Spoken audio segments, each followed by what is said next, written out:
when dad and Mahesh uncle said कि आपको बनानी चाहिए 1920, I was kind of scared कि वैसे भी I'll be compared to Vikram Bhatt and now I will be compared to Vikram Bhatt even more. But when we wrote the story, I felt I could make it.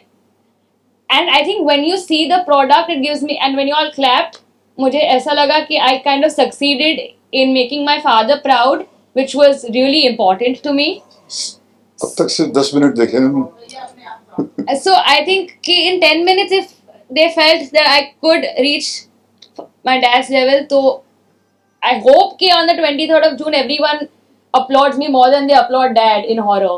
बहुत exciting था, बहुत मज़ा आया क्योंकि set पर हर रोज़ कुछ नया सीखने मिल रहा था। टेक्निकली भी बहुत कुछ नई चीज़ें हो रही थी जो 14-15 साल में मैंने कभी नहीं देखी थी, तो मेरे लिए वो बहुत ही it was like a child in a candy store कि कुछ नया कुछ दिखने मिल रहा है और एक्साइटिंग सा हो रहा है। सो बहुत ज़्यादा मज़ा आया पूरे प्रोसेस में। और रही बात स्पेसिफिकली एक हॉरर फिल्म का पार्ट होना, मैंने एक हॉरर कॉमेडी की है लेकिन this is not even close, क्योंकि एक जब सीरियस हॉरर होता है वो एक सेट का माहौल बहुत डिफरेंट होता है, वो सीन्स बहुत डिफरेंट होते हैं, तो मेरे लिए ये सब कुछ बहुत नया था। And when it comes to talking about this opportunity that I got, इन सबके साथ काम करने का मौका, आई थिंक इससे बेहतर film as a performer, as an actor मुझे नहीं मिल सकता था, क्योंकि ये इसमें मैंने बहुत कुछ वेरिएशंस किए हैं। As an actor I think ये बहुत बड़ा चैलेंज होता है कि आपको एक ऐसा किरदार मिले जिसमें आपको मौका मिले ये करने का। And I think it is a blessing कि मुझे ये चांस मिला। एक 1920 से दूसरे 1920 तक का एक लंबा सफ़र है जो कृष्णा ने तय किया है मैंने में, और उसकी हॉरर की समझ मेरी हॉरर की समझ से काफ़ी अलग है। तो भले ही साल 1920 है लेकिन पिक्चर बड़ी अलग सी। एक फैमिली ड्रामा में एक हॉरर का इडियम जो है हमने पिरोया है, और ये अपने आप में एक मेजर डिपार्चर है, क्योंकि हम दोनों की एक बहुत बड़ी जीत हुई थी जब हमने राज बनाई थी 2000 की शुरुआत में। उसके बाद में इन्होंने राज 3 में भी बॉक्स ऑफिस पे तहलका मचाया था। तो वो कहीं पर लव स्टोरी जो है वो एक फंडामेंटल नैरेटिव आर्टरी थी।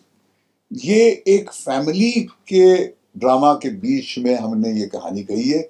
ऐसा लगता है जो लोग देखते हैं कि ये हमारे घरों की कहानी है, क्योंकि इसमें कैरेक्टर्स हैं, माँ है, बाप है, मरहूम बाप है, सौतेला बाप है, बहन है, और उसके बीच में एक सौतेली आती है, मगर वो एक अलग मकसद से आती है, और उसकी जो एक नफरत है अपनी माँ को लेकर, वो एक कहानी की एक अनोखी शुरुआत है। तो अपने आप में एक फैमिली ड्रामा है इसके अंदर। वो जब लोग देखते हैं, अब तक हमने जितनी स्क्रीनिंग की है, तो लोग हॉरर का तो है, Vikram is a king of this medium, मगर जब लोग आते हैं यहाँ पर जो पैसा लगा के आए हैं, जो आके इमोशनल होकर तारीफ करते हैं, तो लगता है कि हमसे भी कुछ एक तार छिड़ गया है, जिसके लिए यह बच्ची जिम्मेदार है। क्योंकि ये इमोशनल कंपोनेंट जो है ना, वो कहीं पर इसके दिल से हमने ड्रॉ किया है। क्योंकि ये जब पूरे हमारे राइटिंग रूम को सुपरवाइज करती थी, तो हम इसकी सेंसिबिलिटी को फॉलो करते हैं। देखिए, बहुत इंपॉर्टेंट बात है ये, और ये कहना चाहूँगा बहुत जिम्मेदारी से, कि रिवर्स मेंटरिंग का दौर शुरू हो गया है। एक मेंटरिंग होती थी जहां बस बड़ा सिखाता था बच्चों को, आज हमें पूरी ह्यूमिलिटी के साथ में बच्चों से सीखना चाहिए। हमसे बच्चे आज की जबान में कुछ बातें बोल रहे हैं, अगर हमारे में वो ह्यूमिलिटी होगी, हम एक जहन होगा खुला हुआ, तो फिर जाके 1920 जैसी एक अनोखी फिल्म बनती है, जिसमें वक्त की अजीब की स्ट्रीम्स का मिश्रण है। जैसे मैंने कहा कि मैं 54 ईयर्स से इस पेशे में, 20 साल की उम्र में हमने प्रवेश किया था, ये 35 साल से है। अब ये बच्ची है, ये बच्ची है, इनकी एनर्जी जब आके जुड़ती है, तो जब रंग ऐसे मिलते हैं वक्त के, तो ये बनता है।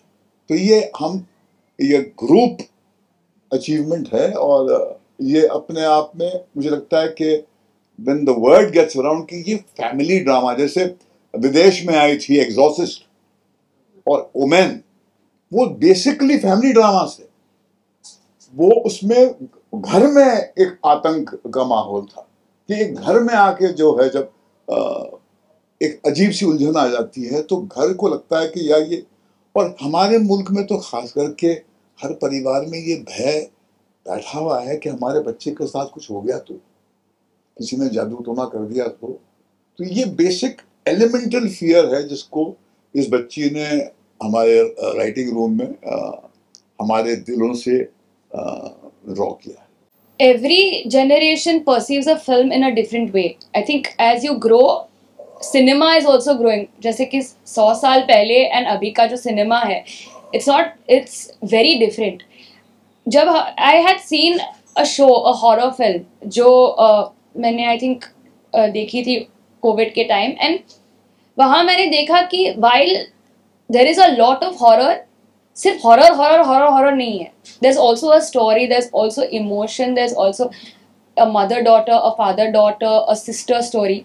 तो I think कि जब हम लोग वो, when we imbibe, you know, an emotional spine in a horror film, you add to it. You don't ever subtract from the story. So that's what we've tried to do 1920 में, कि हम लोगों ने एक emotional spine भी डाली है, and we have a horror film also which is catering to both the sensibilities. Amazing. बहुत क्लैरिटी है, और जब वो मुझे कोई भी शॉर्ट समझाती थी मुझे बिल्कुल इजीली समझ आता था, और ऐसा नहीं लगता था कि would I be able to do this or no, क्योंकि उनका जो मुझ में कॉन्फिडेंस था वो बहुत ज़्यादा था। और आई थिंक वो पहले जो मेरा नरेशन हुआ विक्रम जी के साथ, और जो नरेशन में उन्होंने एंड में मुझे पूछा do you have any questions, and I asked him one question and that was why me, मैं क्यों इस कैरेक्टर के लिए, and why do you think I can pull this off, and he said because I think you can. तो day one से इन सब का जो कॉन्फिडेंस है मुझ में, I think that made it very easy for me, और काफ़ी एफर्टलेस शूट रहा है, और लाइक आई सेड काफ़ी मज़ा आया। अविका, जो आपको जानते हैं पर्सनली, आपकी फैमिली में बाकी लोग हैं, वो जानते हैं कि आप डर रहे हो, जैसा आपने बताया कि मैं तो देखती भी नहीं हूँ, लेकिन जब उनको आपने ये भेजा होगा या आपने दिखाया होगा या बताया होगा तो उनका क्या रिस्पॉन्स है, क्योंकि वो तो आपको जानते हैं। I would like to correct you, ऐसे मैं देखती हूँ ब्लैंकेट में छुप छुप कर तो ये मेरे घर वालों को डेफिनेटली पता है, और उन्होंने जब ये सारी ट्रेलर सॉन्ग्स ये सब देखे, I think the only reaction was कि तू बहुत सुंदर लग रही है और स्टोरी बहुत मीनिंगफुल है, so everybody is looking forward to it, and of course the songs are amazing. Subscribe to Midday India. Get direct notifications on all our videos by clicking on the bell icon.